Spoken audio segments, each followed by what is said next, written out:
আমি আরেকটু যাচ্ছি। চার মাযহাবের স্বীকৃত মূলনীতি যে ইবাদতের ক্ষেত্রে কোনো কিয়াস চলে না, যে কোরআনের একটা আয়াত থেকে আপনি কিয়াস করে ইবাদত বানিয়ে ফেলবেন, কিয়াস চলে না। ইবাদতের ক্ষেত্রে শরিয়ার মূলনীতি হলো আসলুল ইবাদাতি আত-তাওকীফ। কোনো ইবাদত করতে পারবেন না, শুধুমাত্র ওই ইবাদত করতে পারবেন যে ইবাদতটা শারঈ থেকে প্রমাণিত, শরীয়ত প্রণেতা থেকে প্রমাণিত। চার মাযহাবের সকলেই বিস্তারিত আলোচনা করেছেন যে আসলুল ইবাদাতি আত-তাওকীফ, ইবাদতের মূলনীতি হলো তাওকীফ। মানে ইবাদত থামতে হবে, শুধুমাত্র ওই ইবাদত করতে হবে যে ইবাদত রাসূলুল্লাহ সাল্লাল্লাহু আলাইহি ওয়াসাল্লাম এবং সাহাবা একরাম থেকে প্রমাণিত। নাহমাদুহু ওয়া নুসাল্লি ওয়া নুসাল্লিমু আলা রাসূলিহিল কারীম, আম্মা বা'দ। সম্মানিত নাযরিন কিরাম, আপনারা একটা ভিডিও ক্লিপ দেখছেন। আর গত ভিডিও তো আমি কইছিলাম যে 2 নম্বর পাঠও আমরা উসুলের দৃষ্টিতে ঈদে মিলাদুন নবী সাল্লাল্লাহু আলাইহি ওয়াসাল্লামের বৈধতা সম্পর্কে আলোচনা করব। প্রথমত এই ভিডিও ক্লিপের মাঝে আবরার সাহেবে যে উসুলের সাহারা লইছেন, এই উসুলটা হইল গিয়া আসলুল আমালে আত-তাওকীফ অথবা আল আসলু ফিল ইবাদাতি আত-তাওকীফ। তার অর্থ ইয়া থাকলো গিয়া প্রত্যেক আমলের মূল তাওকীফ, অর্থাৎ যে আমল সাহাবায়ে কেরাম আর রাসূলুল্লাহ সাল্লাল্লাহু আলাইহি ওয়াসাল্লামে করছেন ও আমলটাও ইবাদত হইব, আর এর বাইরে কোনো কিছু ইবাদত হইতো না। আর এর উপরে কিয়াস করিয়া কইছেন ঈদে মিলাদুন নবী সাল্লাল্লাহু আলাইহি ওয়াসাল্লাম না জায়েজ। এই রেজাউল করিম আবরার সাহেবের গুরুর মানুষ যারা, এরা তহমত এবং মানুষের গুমরা বানানির লাগিয়া সবচেয়ে সেরা। কারণ ইয়া থাকলো গিয়া আল্লাহর হাবিব সাল্লাল্লাহু আলাইহি ওয়াসাল্লাম থেকে লইয়া আজ 1400 বছর পর পর্যন্ত লক্ষ লক্ষ উলামায়ে কেরাম ঈদে মিলাদুন নবী সাল্লাল্লাহু আলাইহি ওয়াসাল্লামের উপরে কিতাব লিখছেন এবং হাজার হাজার লাখ লাখ উলামায়ে কেরাম নসিহত হল করছেন, ওয়াজ হল করছেন, দালাইল হল পেশ করছেন। কেউ কোনো দিন 1400 বছরের ইতিহাসের মাঝে কেউ কোনো দিন ঈদে মিলাদুন নবী সাল্লাল্লাহু আলাইহি ওয়াসাল্লামের কোনো ইবাদত হিসাবে দাওয়া করছে না। এটা আমরা দাওয়াও না যে ঈদে মিলাদুন নবী সাল্লাল্লাহু আলাইহি ওয়াসাল্লাম একটা ইবাদত। যদি ঈদে মিলাদুন নবী সাল্লাল্লাহু আলাইহি ওয়াসাল্লাম ইবাদত না, এটা আমরা দাওয়া হয়, তাহলে এই উসুলটা ঈদে মিলাদুন নবীর উপরে খিলাফত করলাম। মানুষের গুমরাহ বানানির লাগিয়া এই কওম ইলা আগ বাড়িছন। প্রত্যেকটা জিনিস আহলে সুন্নাহ ওয়াল জামাতের উপরে একটা মিথ্যা অপবাদ দিয়ে মানুষের গুমরাহ বানানোর চেষ্টা করা হয়। আমরা আল্লাহর হাবিব সাল্লাল্লাহু আলাইহি ওয়াসাল্লামের লাগে ইলমে গায়ব মানে আল্লাহর হাবিবে গায়বের ইলম আসলো, আল্লাহর হাবিবে গায়বের ইলম জানেন, তারা আমরা উপরে অপবাদ দেন আমরা আল্লাহর হাবিবের আলিমুল গায়ব মানি।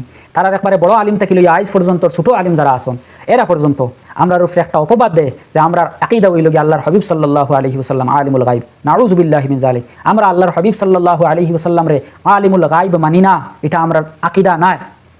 আমরা আল্লাহর হাবিব সাল্লাল্লাহু আলাইহি ওয়াসাল্লামের ইলমে গায়ব রে মানি। আলিমুল গায়ব এটা আল্লাহ রাব্বুল আলামিনের সিফত, আর এটা জাতি সিফত। এগুলো আল্লাহর হাবিব সাল্লাল্লাহু আলাইহি ওয়াসাল্লামের কোনো দখল নাই। আর আল্লাহ রাব্বুল আলামিনের ওসিলা যেটা গায়ব আল্লাহ রাব্বুল আলামিন তার নবীরে দেন, ওটা হইল গিয়া ইলমে গায়ব। আর আমরা ওগুর দাওয়া করি, আর যে একটা কোরআন আর হাদিসের মাঝে ভরপুর দালাইল আম্বার আছে। বিষয় নইকটা না, বিষয় ইয়া থাকলো গিয়া এরা আমরার উপরে ইলজাম লাগাইতে সময় সব সময় আমরার উপরে একটা মিথ্যা অপবাদ দেয়, মানুষকে গুমরাহ বানায়। ঈদে মিলাদুন নবী সাল্লাল্লাহু আলাইহি ওয়াসাল্লাম একটা ইবাদত, এই দাওয়াটা আমরার নাই যদি, তাহলে রেজাউল করিম আবরার সাহেবে যে উসুলটা দিছেন এই উসুলটা ঈদে মিলাদুন নবীর ক্ষেত্রে বাতিল, এটা গ্রহণযোগ্য নয়। কারণ এটা আমরার দাওয়াও নাই। তুমি দিতরা ইবাদত বানাইবার দলিল, আর আমরার দাওয়াও নাই গো ইবাদত করিয়া। এখন কিছু মানুষ কনফিউজ হইতে পারেন যে ঈদে মিলাদুন নবী গু কিতা।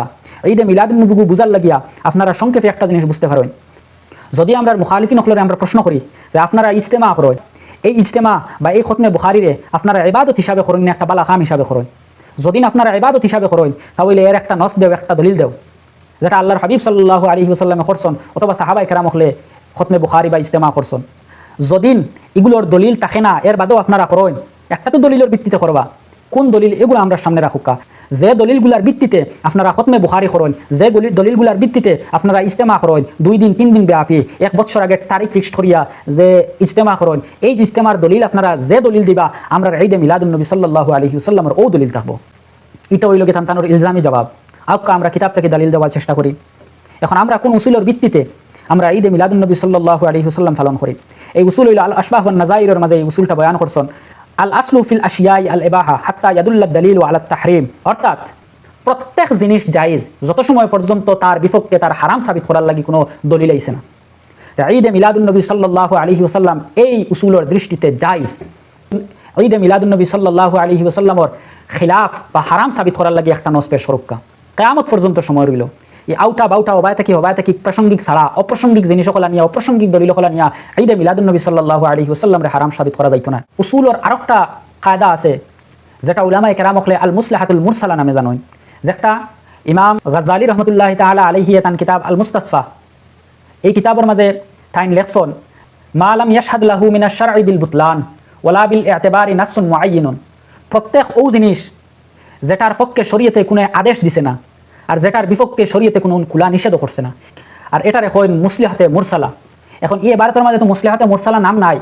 এই এবারতর 2 নম্বর হাসিয়া আপনারা লক্ষ্য করুকা কোন আয় ওয়াহাজান নাউউ হুয়াল্লাযী সাম্মাহুল উসুলিয়ুনা বিল মুসলিহাতিল মুরসালা। এই ও কিসিম যেটারে উসুলর ইমাম হলে আল মুসলিহাতুল মুরসালা নাম দিছিলেন, অর্থাৎ মুসলিহায়ে মুরসালা। আর ইমাম গজ্জালী রহমতুল্লাহি তাআলা আলাইহি এই কিতাবের মধ্যে এই মুসলিহায়ে মুরসালার লাগিয়া মকসুদ ফাঁসটা দিছেন। কইছেন এই ফাঁসটা মকসুদের মাঝে যে কোনো একটা মকসুদ যদি থাকে তাহলে এই মুসলিহায়ে মুরসালারে জায়েজ করার দেওয়া যাইব। এই মকসুদগুলা কিতা আপনারা পরের পৃষ্ঠাত লক্ষ্য করুকা। ইমাম গজ্জালী রহমতুল্লাহ আলাইহি কইন ওয়া মাকসুদুশ শারঈ মিনাল খালকি খামসাতুন ওয়া হুয়া আন ইয়াহফিজা আলাইহিম দীনাহুম ওয়া নাফসাহুম ওয়া আকলাহুম ওয়া নাসলাহুম ওয়া মালাহুম। ইমাম গজ্জালী রহমতুল্লাহি তাআলা আলাইহি ফরমায় প্রত্যেক জিনিস যেগুলো মানুষের দিনরে হেফাজত করব, অথবা নফসরে হেফাজত করব, অথবা আকলরে হেফাজত করব, অথবা তার নসলরে বংশরে হেফাজত করব, অথবা তার মালরে হেফাজত করব। তো ঈদে মিলাদুন্নবী সাল্লাল্লাহু আলাইহি ওয়াসাল্লাম এই 5টা জিনিসের মধ্যে কোনটার মকসুদ পড়ে? দিনরে হেফাজত করার মকসুদ। কিলা দিন হেফাজতর? আল্লাহ রাব্বুল আলামিন কোরআনে আজিমের মাঝে ফরমায় ওয়ারাতিলিল কোরআনা তারতিলা, তোমরা তারতিল এবং তাজবিদের সহিত কোরআন শরীফে পড়ো। রাসূলুল্লাহ সাল্লাল্লাহু আলাইহি ওয়াসাল্লামের মিলাদের মাহফিলও যখন আমরা যাই কোরআন শরীফ তিলাওয়াত করি। কোরআন শরীফ তিলাওয়াত করলে দিন হেফাজত হয় না? এরপরে আল্লাহ রাব্বুল আলামিন ফরমাইছেন ওয়া আম্মা বিনিআমাতি রাব্বিকা ফাহাদ্দিস, তোমরা আল্লাহ রাব্বুল আলামিনের নিয়ামতের চর্চা করো। আল্লাহর হাবিব সাল্লাল্লাহু আলাইহি ওয়াসাল্লাম দুনিয়ার জমিনে আইছেন, আর আল্লাহর হাবিব থেকে বড় নিয়ামত দুনিয়ার জমিনে আর কিচ্ছু নাই। রাসূলুল্লাহ নিয়ামত স্বরূপ পাই আল্লাহ রাব্বুল আলামিনের কাছে শুকরিয়া আদায় করি। এটা কি আল্লাহর হাবিব আল্লাহ রাব্বুল আলামিনের নিয়ামতের চর্চা নাই? এরপরে আল্লাহ রাব্বুল আলামিন কোরআন শরীফে ফরমাইছেন ওয়া'মুর বিল মা'রুফ ওয়ানহা আনিল মুনকার, তোমরা ভালো কামের হুকুম দাও, বাদ কাম থেকে মানুষকে নিষেধ করো বা বিরত রাখো। আমরা উলামায়ে কেরাম হলে ঈদে মিলাদুন্নবীর মওকাত, মাহফিলে মিলাদের মওকাত মানুষের নসিহত করেন, ভালো কামের নসিহত করেন, মানুষের নসিহত করেন, বাদ কাম থেকে বাঁচিবার নসিহত করেন। আল্লাহ রাব্বুল আলামিন কোরআন শরীফের মাঝে ফরমায় সাল্লু আলাইহি ওয়া সাল্লিমু তাসলিমা, তোমরা আমার হাবিবের উপরে দরুদ আর খুব বেশি সালাম পড়ো। আল্লাহর হাবিব সাল্লাল্লাহু আলাইহি ওয়াসাল্লামের ঈদে মিলাদুন্নবীর মওকাত আমরা আল্লাহর হাবিব সাল্লাল্লাহু আলাইহি ওয়াসাল্লামের উপরে সালামও পড়ি, আল্লাহর হাবিবের উপরে দরুদও পড়ি। আল্লাহ রাব্বুল আলামিন কোরআন শরীফের মাঝে কইছেন ওয়া তুআজ্জিরুহু ওয়া তুআক্কিরুহু ওয়া তুসাব্বিহুহু বুকরাতান ওয়া আসীলা, তোমরা আমার নবীর তাজিম আর তাকরীম করো। আমরা মিলাদের মওকাত আল্লাহর হাবিব সাল্লাল্লাহু আলাইহি ওয়াসাল্লামের তাজিম আর তাকরীম করি। আর এটা কি মানুষের দিনের হেফাজত হয় না? এই উসুলের দৃষ্টিতেও এই মুসলিহায়ে মুরসালার দৃষ্টিতে ঈদে মিলাদুন্নবী সাল্লাল্লাহু আলাইহি ওয়াসাল্লাম জায়েজ। ঘুরিয়া আবারও চ্যালেঞ্জ দিলাম, দুনিয়ার জমিনের মাঝে এমন কোনো সন্তান জন্ম লইছে না যে সন্তানে ঈদে মিলাদুন্নবী সাল্লাল্লাহু আলাইহি ওয়াসাল্লাম রে হারাম এবং নাজাইজ প্রমাণ করতো কোরআন এবং হাদিসের দৃষ্টিতে। আল্লাহ রাব্বুল আলামিন আমরা বুঝার তৌফিক দিতা। ওয়া আখিরু দাওয়ানা আলহামদুলিল্লাহি রাব্বিল আলামিন। আসসালামু আলাইকুম ওয়া রাহমাতুল্লাহি ওয়া বারাকাতুহু।